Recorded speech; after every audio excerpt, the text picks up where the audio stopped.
कभी बड़ी खबर, कभी तेज खबर, कभी ताजा खबर, कभी पहली खबर। इस शोर और भागम भाग में दब जाती है असली खबर। पहुंचता नहीं पूरा सच आप तक, लेकिन ये शुरुआत। उठाएगा हर हकीकत से पर्दा, लगेगी सच्चाई और भरोसे पर मोहर। एक बार फिर आपके हक के लिए बुलंद करेगा आवाज। भ्रष्टाचार का गढ़ बना रीवा का पीडब्ल्यूडी। भ्रष्टों ने लगाई करोड़ की चपत। रीवा लोक निर्माण विभाग पीडब्ल्यूडी रीवा में ही नहीं भारत भर में भ्रष्टाचार का गढ़ बना हुआ है। अकेले रीवा में ही भ्रष्ट अधिकारियों, नौकरशाहों, राजनेताओं और ठेकेदारों ने मिलीभगत से सरकार को पिछले एक दशक में करीब करोड़ की चपत लगाया है। सरकार को यह चपत पूर्ण हो चुकी सड़कों और पुल पुलियों के साथ ही निर्माणाधीन सड़कों और पुल पुलियों के घटिया सड़क निर्माण, टेंडर में गड़बड़ी, पुरानी सड़कों पर पुनः निर्माण, पुल पुलिया का मापदंड को दरकिनार कर बनाना, समय पर निर्माण नहीं होने से लागत बने और भ्रष्टाचार से लगाई गई है। पीडब्ल्यूडी में भ्रष्टाचार की जड़ें किस तरह फैली हैं, इसका खुलासा अफसरों व कर्मचारियों पर छापामार कार्रवाई से हो रहा है, पर विभाग के जिम्मेदारों के कानों पर जू तक नहीं रेंग रही। यही नहीं, विभाग के भ्रष्टाचार की रिपोर्ट में भी खुलती रही है। उधर सरकार पर गंभीर आरोप लगाए हैं। एक पार्टी के पदाधिकारियों ने घोटालों का खुलासा किया। ट्विटर पर तस्वीर जारी कर और विभिन्न आंकड़ों के जरिए पार्टी ने सरकार पर लगभग करोड़ से ज्यादा के घोटालों का आरोप लगाया है, जिसमें पीडब्ल्यूडी विभाग में करोड़ की वित्तीय अनियमितताएं भी हैं। उल्लेखनीय है कि लोक निर्माण विभाग शासकीय भवनों, मार्गों तथा पुलों के सर्वेक्षण, रूपांकन, निर्माण एवं रखरखाव आदि सभी कार्यों को संपन्न करने वाला प्रमुख विभाग है। यह विभाग रीवा के समस्त कार्य विभागों के ठेकेदारों के पंजीयन का कार्य भी करता है। इतनी महत्वपूर्ण जिम्मेदारी वाले इस विभाग को हर साल राज्य सरकार द्वारा हजारों करोड़ रुपए का बजट मुहैया कराया जाता है। वित्तीय वर्ष में विभाग को राज्य सरकार ने करोड़ का बजट मुहैया कराया था, वही वित्तीय वर्ष के लिए करोड़ का बजट दिया है। लेकिन इतना बड़ा बजट मिलने के बाद भी विभाग गुणवत्तापूर्ण कार्य करने में असफल साबित हुआ है। विभाग में भरराशाही और भ्रष्टाचार किस कदर है, इसका अंदाजा इसी से लगाया जा सकता है कि विभाग ने अब तक ठेकेदारों को ब्लैक लिस्टेड कर रखा है। पीडब्ल्यूडी ने भारत में भ्रष्टाचार को बुनियादी स्तर पर सचमुच नए सिरे से परिभाषित किया है। अन्य विभागों के विपरीत, जहां रिश्वत काम की रफ्तार को तेज करने का काम करता है, वहीं पीडब्ल्यूडी में इसकी भूमिका बदल जाती है। यह संभवतः उन चंद विभागों में से है जहां अधिकारी घटिया सेवाएं देने के लिए पैसे लेते हैं। यहां भ्रष्टाचार का पूरे समाज पर व्यापक असर पड़ता है। सड़कों के रखरखाव और जल निकासी की व्यवस्था के लिए काफी हद तक पीडब्ल्यूडी ही जिम्मेदार होता है। कोई भी साल ऐसा नहीं होता है जब भारी बारिश के बाद रीवा के ज्यादातर शहर में जिंदगी ठहर सी न जाती हो। हर साल रीवा भर में बारिश के बाद न केवल सड़कें बर्बाद हो जाती हैं, बल्कि नाले नालियां भी उफनाने लगते हैं। इसीलिए उन शहरों को किस्मत वाला माना जाता है जहां जल निकासी का अच्छा इंतजाम होता है। पीडब्ल्यूडी मरम्मत का जो भी काम कराता है वह चंद महीनों में ही बराबर हो जाता है। अगली बारिश में ही पता चल जाता है कि दरअसल क्या काम कराया गया था।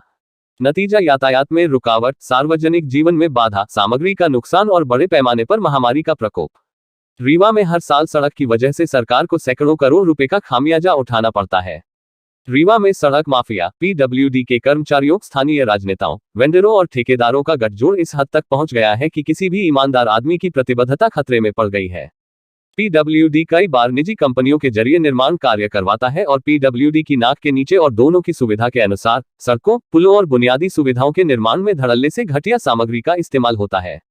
इसका परिणाम यह होता है कि हर साल करोड़ों रुपए खर्च करने के बाद भी रीवा की सड़कें बदहाल हैं। पिछले एक दशक में रीवा ग्रामीण सड़क विकास प्राधिकरण ने करीब से अधिक सड़कों का निर्माण कराया है, लेकिन भ्रष्टाचार के कारण ये सड़कें ऐसी बनी हैं कि कईयों का अस्तित्व केवल कागजों पर है। रिश्वतखोरों का स्वर्ग लोक निर्माण विभाग में रिश्वत नारियल जैसा हो गया है, हर काम से पहले चढ़ाना ही पड़ता है। आलम यह है कि तमाम सतर्कता के बाद भी विभाग में रिश्वत लेने वाले अधिकारी कर्मचारी हमेशा लोकायुक्त के हत्थे चढ़ रहे हैं। सही कहा जाए तो पीडब्ल्यूडी के ज्यादातर अधिकारी भ्रष्ट हैं और नौकरशाहों और राजनेताओं से माफिया की मिलीभगत इस समस्या को और गंभीर बना देती है। इसकी वजह से रीवा को करदाताओं के पैसे का भारी नुकसान उठाना पड़ रहा है। न्यायिक विलंब इस गठजोड़ के लिए उत्प्रेरक का काम कर रहा है। एक समय था जब उम्मीद की किरण दिखाई दी थी, जब देवास में पीडब्ल्यूडी के एक भ्रष्ट अधिकारी को एक स्थानीय न्यायाधीश ने 5 करोड़ रुपए का जुर्माना और 3 साल कैद की सजा सुनाई थी। इसे भ्रष्टाचार के खिलाफ एक कड़ी सजा के तौर पर देखा गया था। लेकिन विभाग में भ्रष्टाचार के भस्मासुर इस कदर भरे पड़े हैं कि लगातार रिश्वत के मामले सामने आ रहे हैं। पीडब्ल्यूडी ऑफिस में भ्रष्टाचार का बोलबाला है। वे यदि सत्यता जांचना चाहते हैं तो एसी ऑफिस के रिकॉर्ड में अटकी फाइलें देख लें। सुझाव भी दिए थे पर ध्यान नहीं दिया गया। पीडब्ल्यूडी में जनसुनवाई करने में भी कोई दिलचस्पी नहीं लेता है। इस कारण भ्रष्टाचार लगातार बढ़ रहे हैं। इस साल इसी पीडब्ल्यूडी में रिश्वतखोरी और लोकायुक्त की छापामार कार्रवाई में कई ऐसे मामले सामने आए हैं जो विभाग में चल रहे भ्रष्टाचार की पोल खोल रहे हैं। के खिलाफ लोकायुक्त ने सड़क घोटाले में प्राथमिकी दर्ज की थी। किमी की सड़क में 2 ठेकेदारों का पेमेंट रोका और तीसरे ठेकेदार को ज्यादा राशि में टेंडर भरवाकर काम सौंप दिया। ठेकेदार ने अधिकारियों की बात की रिकॉर्डिंग और वीडियो बनाकर स्टिंग भी किया था। इससे पहले लोकायुक्त ने रेजिडेंसी इलाके में की रिश्वत लेते रंगेहाथ पकड़ा था। वह ठेकेदार को सड़क की डीपीआर बनाने के भुगतान के लिए रिश्वत मांग रहा था। पकड़े जाने के 1 माह बाद तबादला कर दिया और विभागीय जांच की बात कहकर सस्पेंड होने से बचा लिया गया। लोकायुक्त पुलिस ने पीडब्ल्यूडी के एक रिश्वतखोर रुपए घूस लेते हुए धर दबोचा। लोकायुक्त की इस कार्रवाई से पीडब्ल्यूडी विभाग में अफरा तफरी मच गई। पीडब्ल्यूडी का कितना भ्रष्ट है इसका अंदाजा इसी बात से लगाया जा सकता है कि वह अपने पद पर एक ही जगह सालों से बैठा हुआ था। रसूख के चलते उसका तबादल कहीं नहीं होता था। विभाग के अधिकारियों को भी उसके खिलाफ शिकायत मिलती थी लेकिन कोई अधिकारी हाथ नहीं डालता था। इससे स्पष्ट है कि उसका विभाग में एक तरफा तूती बोलती थी। बताया जा रहा है कि पीडब्ल्यूडी में बिना उसके इशारे से एक काम भी नहीं होता था। जिस किसी को अपना काम विभाग में करवाना होता था सभी लोग से संपर्क करते थे। इतना शातिर था कि वह अपने ही विभाग के अधिकारियों को ब्लैकमेल करता रहता था। उसके इस आदत से विभाग का कोई बड़ा अधिकारी कोई कार्रवाई करने का साहस नहीं करता था। सूत्रों का कहना है कि वह अधिकारियों को खुले तौर पर धमकी देता था कि अगर उसका कोई काम नहीं करेंगे तो वह अधिकारियों की पोल खोल देगा। इसके डर से विभाग का कोई भी अधिकारी या कर्मचारी के खिलाफ कुछ भी कहने का साहस नहीं रखता था। अधिकारियों के साथ विभाग के कर्मचारी भी भ्रष्टाचार कर मोटी कमाई करने में पीछे नहीं है। दागी सबसे अधिक शक्तिशाली पीडब्ल्यूडी ऐसा विभाग है जहां दागी सबसे अधिक शक्तिशाली है। इसका अंदाज इससे लगता है कि विभाग में जिन इंजीनियरों को अनियमितता के आरोप में निलंबित किया जाता है उन्हें कुछ दिनों बाद बहाल कर दिया जाता है। रीवा में 30 करोड़ का घपला। रीवा में चोरहटा बाईपास से रथहरा तक सड़क निर्माण और सौंदर्यीकरण के नाम पर व्यापक पैमाने पर घपला किए जाने का आरोप लगाया गया है। उन्हें मिले दस्तावेजों के आधार पर अब तक 30 करोड़ रुपए के भुगतान में अनियमितता की गई है। एक ही कार्य को कई ठेकेदारों के नाम पर भुगतान किया गया है। राशि का बंदरबाट करने के लिए शासन की आधा दर्जन एजेंसियों ने इस मार्ग में रुपए खर्च किए हैं। उन्होंने कहा कि 1440 किलोमीटर की इस सड़क के बारे में विधानसभा में सरकार ने पूरी जानकारी नहीं दी है। बीते 6 वर्षों के अंतराल में पीडब्ल्यूडी ने 10-35 करोड़, राष्ट्रीय राजमार्ग परिक्षेत्र ने 9-95 करोड़, नगर निगम ने भी करीब 10 करोड़ रुपए का भुगतान किया है। अभी कई कार्यों का भुगतान किया जाना बाकी है। नगर निगम ने वर्ष 2008 से अब तक इस मार्ग में 202 करोड़ रुपए का पौधारोपण करा दिया है जो कहीं पर भी नजर नहीं आ रहा। इसी तरह वन विभाग ने भी करीब 60 लाख रुपए चोरहटा से रथहरा के बीच पौधे लगाने में खर्च कर दिए। आरोप है कि एक ही कार्य के लिए 2 ठेकेदारों को भुगतान किया गया है। इस मार्ग में ब्रिज कारपोरेशन ने चौराहों में रोटरी बनाया तो समान तिराहे का काम एमपीआरडीसी ने किया है। इस मार्ग में सड़क, नाली, डिवाइडर, सौंदर्यीकरण आदि कार्यों के लिए मिसेस विजय शंकर मिश्रा, शांति कंस्ट्रक्शन में अजीत सिंह, विजय कुमार द्विवेदी, मोहम्मद मकसूद, रमेश कुमार मनशानी, एबी कंस्ट्रक्शन एवं इंफ्रास्ट्रक्चर, गोपाल सिंह, रामसज्जन शुक्ला, श्रीजी कंस्ट्रक्शन आदि को अलग अलग हिस्सों में कई बार काम देने और भुगतान किए जाने की जानकारी विधानसभा में दी गई है। ढह गए 100 करोड़ के पुल लोक निर्माण विभाग कितना गुणवत्तायुक्त निर्माण करवाता है इसका उदाहरण यह है कि 3 साल में करीब 100 करोड़ से अधिक की राशि से बने पुल ढह गए हैं। कि प्रदेश सड़कों का निर्माण करने वाली अधिकांश कंपनियां राजनीतिक परिवारों और रिश्तेदारों से संबद्ध हैं। समूचा लोक निर्माण विभाग भ्रष्टाचार की कर्मस्थली के रूप में अपनी पहचान बना चुका है। वह कहते हैं कि जब मुख्यमंत्री और लोक निर्माण मंत्री के विधानसभा क्षेत्रों में ही भ्रष्टाचार, कमीशनखोरी और गुणवत्ताविहीन निर्माण सामग्री उस पुल को लील गई, तब अन्य क्षेत्रों की भयावहता क्या होगी। इन संकेतात्मक स्थितियों में तो यही कहा जा सकता है कि लोक निर्माण विभाग सड़कों की ऊपरी मरम्मत और मरहम पट्टी करवाकर भ्रष्टाचार को दबा नहीं सकता है। कहते हैं कि पिछले 11 वर्षों में सरकार करीब 1 लाख किलोमीटर सड़कों के निर्माण का दावा तो कर रही है, किंतु प्रदेश में आज भी 7000 गांव सड़क विहीन है। सबसे भ्रष्टाचार वाला क्षेत्र सड़क निर्माण को शायद सबसे ज्यादा भ्रष्टाचार वाले क्षेत्र के तौर पर देखा जाता है।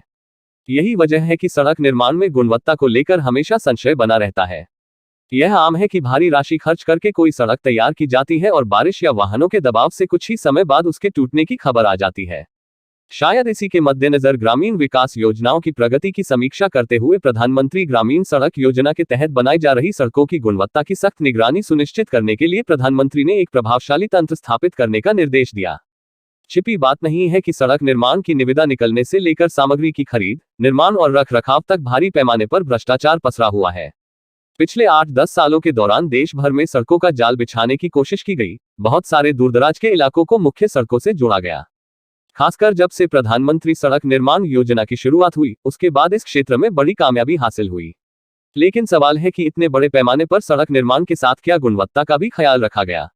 इसका अंदाजा सिर्फ इसी से लगाया जा सकता है कि कई जगहों पर महज 2-3 साल पहले की बनी हुई सड़कों को भी आज इस कदर दुर्दशा में देखा जा सकता है कि उस पर सहज तरीके से वाहन न चल पाएं। जब भोपाल में सड़कें धंसने से लोगों को परेशानियों का सामना करना पड़ रहा है, तो दूर दराज इलाकों की स्थिति का अंदाजा लगाया जा सकता है। ऐसा इसलिए संभव होता है कि किसी खास दूरी में सड़क निर्माण के लिए सब कुछ नाप तोल कर बजट बनाया जाता है, मानक तय किए जाते हैं और राशि जारी की जाती है।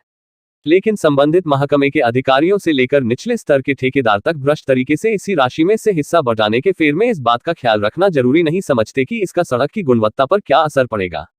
बचे हुए पैसे में काम पूरा करने की कोशिश का नतीजा यह होता है कि जिस सड़क को बनाने में जितनी और जिस स्तर की सामग्री का उपयोग होना चाहिए, उसमें कभी मामूली तो कभी ज्यादा कटौती कर दी जाती है। ऐसा शायद इसलिए हो पाता है कि राशि जारी करने से लेकर निर्माण की समूची प्रक्रिया के पूरा होने और फिर देखरेख पर निगरानी तंत्र की जवाबदेही सुनिश्चित नहीं है। ग्रामीण इलाकों में साधारण लोगों के बीच इस बात को लेकर जागरूकता कम है कि उनके उपयोग के लिए जो सड़क बनाई जा रही है, अगर वह तय मानकों के हिसाब से नहीं बनी है तो वे शिकायत करें। मगर अब तकनीक और संचार के लोग भ्रष्टाचार करेंगे तो शिकायत कहां करेंगे। पीडब्ल्यूडी में ऐसे अधिकारी बैठे हैं जो 5 से 10 साल और 7 साल तक एक ही कुर्सी में बैठे हैं, तो शिकायत किससे करे, सोचे समझे जाने और इस खबर के आगे बढ़ाने की कोशिश करें, क्योंकि ऐसे भ्रष्टाचार लोगों को आईना दिखा सके यह खबर।